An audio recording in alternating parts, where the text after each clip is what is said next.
এই চারজনকে একসাথে দেখা যায় না। কি ব্যাপার, চার মূর্তি একসাথে? বলে আর ব্যাপার প্রভু, আপনি বলে দিন এর গতি কি হবে। ভগবান হেসে বললেন যে আমার এই বৈকুণ্ঠপুরীতে সূর্যের ডাইরেক্ট আলোর প্রয়োজন হয় না। কেন জানো? কারণ আমার এই বৈকুণ্ঠপুরী সদা সর্বদা ঝলমলে আলোয় আলোকিত থাকে। আর কেউ যদি একবার এখানে আসে তাকে দ্বিতীয়বার ওই মর্তে জীবন কাটাবার জন্য যেতে হয় না। তাহলে তোমরা চারজনে মিলে ওকে এখানে নিয়ে এসছো, ওর গতি হলো এটা। তাহলে একবার হরে কৃষ্ণ নাম করেছে, তাও ছলনা করে চারজনের কানে চেপে পৌঁছে গেল। যারা বারবার নাম করছে, নামের মধ্যে ডুবে আছে, তারা কিভাবে যাবে? ও বেড়াল যখন বাচ্চা দেয়, দেখেছেন ছানাগুলোকে কিভাবে এক জায়গা থেকে আরেক জায়গায় নিয়ে যায়? গালে করে, ঘাড়ের কাছে কামড়ে ধরে এবং খুব আলতো করে যত্ন করে, যাতে সন্তানের ব্যথা না লাগে, এক জায়গা থেকে আরেক জায়গায় নিয়ে যায়। ইঁদুরকে দেখেছেন কিভাবে নিয়ে যায়? ওই একই প্রসেস, কিন্তু হিংস্রতার মতো করে দাঁত দিয়ে এমন ভাবে ধরে ওই ঘাড় কেটে রক্ত বেরিয়ে যায়। আবার কোনো কোনো ক্ষেত্রে ইঁদুর ছানাটা মারাও যায়। তাই ইঁদুর আর বেড়ালের কথা বললাম কেন? যারা যারা ভগবানের নামের মধ্যে ডুবে যাবে, সবসময় নামের মধ্যে থাকবে, বেড়াল যেমন যত্ন করে তার সন্তানকে স্থানান্তরিত করে, তেমনি আমার ভগবান সোনার রথে করে এসে তার সন্তানকে যত্ন করে কোলে নিয়ে বৈকুণ্ঠপুরী যাবে। আর যারা ছলে বলে কৌশলে জোর করে নাম করবে, ইঁদুর যেমন রক্তাক্ত ক্ষতবিক্ষত করে নিয়ে যায়, তেমনি ওই ইঁদুরের মতো করে তাকে ক্ষতবিক্ষত করতে করতে নানা জনি ঘোরাতে ঘোরাতে ঘোরাতে ঘোরাতে তবে আমার ভগবানের কাছে নিয়ে যাবে। নিতাই গৌর হরি বল।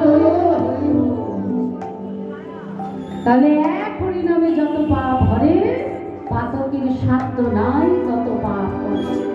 কলিঘন তিমির বরাসির জগ জন, কলির ধর্ম করম রঘু।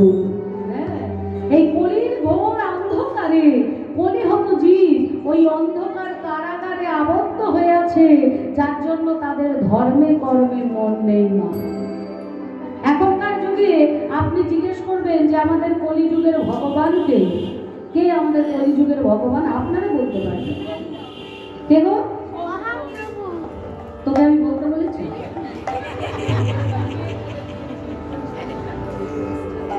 হৃদয় হরি বল। তা আমাদের কলিযুগের ভগবান হলেন শ্রীকৃষ্ণ চৈতন্য মহাপ্রভু। কিন্তু অনেকেই জানে না। আমি এক জায়গায় গানে গেছিলাম, একজন বয়স্ক মানুষ, অনেকটাই বয়স বাবা। আমি যখন এই প্রশ্নটা করেছি, তিনি বলছেন কৃষ্ণ, ভগবান শ্রীকৃষ্ণ হচ্ছে কলিযুগের ভগবান। আমি যখন ভুলটা ধরিয়ে দিলাম, বলতে তিনি আমার উপর রেগে গেলেন, বলছে আমাদের ভগবান কৃষ্ণ, তুমি বলছো মহাপ্রভু। গ্রন্থটা চৈতন্য চরিতামৃত গ্রন্থটা খুলে একটু দেখে নিতে বাবা, কলিযুগের ভগবানটাকে। তাই যে আমাদের নিজেদের ভগবানকে আমরা চিনি না। চিনতে গেলে সংস্কারের মধ্যে থাকতে হবে। সন্তানকে নিয়ে একটু হরিবাসরে আসবেন কখনো কখনো। হয়তো আপনারা ভাবেন বাড়িতে পড়াশোনা করছে, 3-4 ঘন্টা সময় নষ্ট না। এইখানে যে শিক্ষাটা দেওয়া হয় না, এই শিক্ষাটা ইউনিভার্সিটি, এমনকি অক্সফোর্ড ইউনিভার্সিটিতেও দেওয়া হয় না। এখানে যে শিক্ষাটা পাবে, এটাই হলো সংস্কারের শিক্ষা। সবসময় নিতে হবে না, মাঝে মাঝে একটু নিয়ে যাবেন, যখন একটু হালকা পড়াশোনা বা কাজের চাপ কম থাকবে। তাহলে আজকে এই যে চৈতন্য মহাপ্রভু, যিনি কলিযুগে অবতারী হয়ে এলেন কলির জীবকে উদ্ধার করতে, মহাজন কি বলছেন? অসাধনে চিন্তা মনে বিধি মিলায়লয়ানি, আমার গোড়া বড় দয়াল ঠাকুর, একবার ডাকলেই হবে না। কেমন ভগবান জানেন? বাচ্চা যেমন খেলতে খেলতে যদি উঠোনে খেলে, তার মুখ দিয়ে নালা ঝরে, আর ওই উঠোনের মাটি হাতে লেগে ওই লালা আর মাটিটা মিশে কাদা হয়ে মুখ হাত ভর্তি হয়ে যায়। আর ওই কাদা মাখা হাত নিয়ে যদি বাবার গায়ে বা যদি পরিষ্কার কোথাও হাত দেয়, কাদা লেগে যায়, বাবা কিন্তু সরিয়ে দেয়। আর মা কি করে? মা ছুটে এসে সন্তানকে কোলে নিয়ে ওই কাদা মাখা মুখেই স্নেহের চুম্বন দেয়। আমার মহাপ্রভু বলছে, যতই মাখো না কেন তোমরা বাসনার কাদা, যতই ঝরুক না কেন লালসার লালা, যতই হাত হোক না কেন ওই কামনার ধুলো, মিলেমিশে যখন কাদা কাদা হয়ে যাবে, আর ওই কাদা মাখা হাতে কাদা মাখা মুখে যদি বাহু তুলে দয়াময় দয়া করো, কৃপাময় করুণা করো বলে একবার ডাকো, আমি মায়ের মতো ছুটে গিয়ে বক্ষ মাঝে তোমাদের তুলে নিয়ে মাতৃ স্নেহে চুম্বনে দেব। তাই আমার গোরা বড় দয়ালু ঠাকুর, গৌরের কৃপা পেতে গেলে কষ্ট করতে হয় না, নিতাই নিতাই করলেই নিতাইয়ের কৃপায় গৌরের কৃপা পাওয়া যায়। তাই বলছে কি মহাজন, মহাজন বলছে গোরা বড়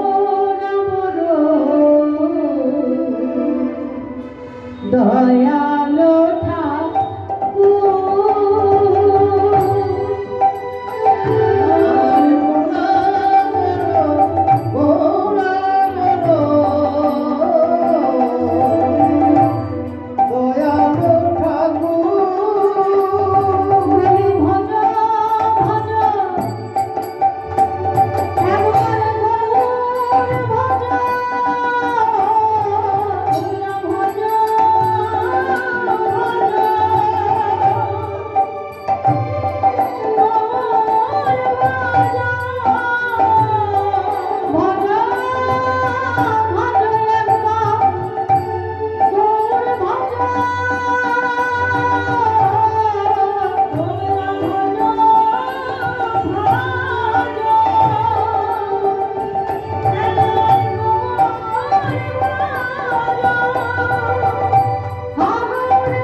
আজকে এই যে হরিদাস ঠাকুরের যে লীলা, এই হরিদাস ঠাকুরকে ইনি কোথায় ছিলেন, কিভাবে এলেন, সেই নিয়েই কিন্তু লীলা।